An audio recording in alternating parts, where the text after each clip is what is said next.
কিয়ামতের মাঠে মানুষ প্রত্যেকের হবে এমন গুরুতর অবস্থা যে সে নিজেই এত ব্যস্ত থাকবে।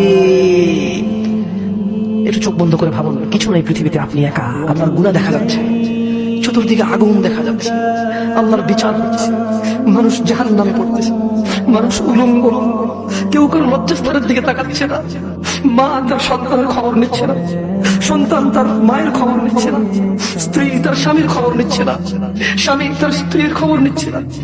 প্রত্যেককে নিজস্ব একটা ব্যক্তিগত ব্যস্ততা, দুশ্চিন্তা, তার টেনশন, আগুনে যাবে নাকি জান্নাতে যাবে তাকে ব্যস্ত করে রাখবে। এই ব্যস্ততার দিনে কিছু চেহারা হবে উজ্জ্বল।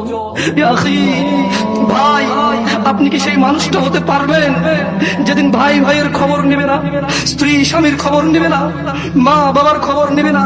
আপনি কি এমন কর্মকাণ্ড করছেন, আপনি কি এমন ইবাদত করছেন যে ইবাদতের কারণে ওই ব্যস্ততার দিনে উলঙ্গ মানুষ, কেউ কারো লজ্জাস্থানের দিকে তাকানোর সুযোগ নাই, তাকাতে ইচ্ছে করবে না, তাকানোর মনে থাকবে না, কোনো কিছু মনে থাকবে না, শুধু বাঁচার জন্য একটা ব্যস্ততা থাকবে। দিদি ভাই, সেদিন আপনি কি এই পৃথিবীতে এমন কোন কাজকর্ম করতেছেন? আল্লাহ বলছে কিছু চেহারা হবে অনেক উজ্জ্বল।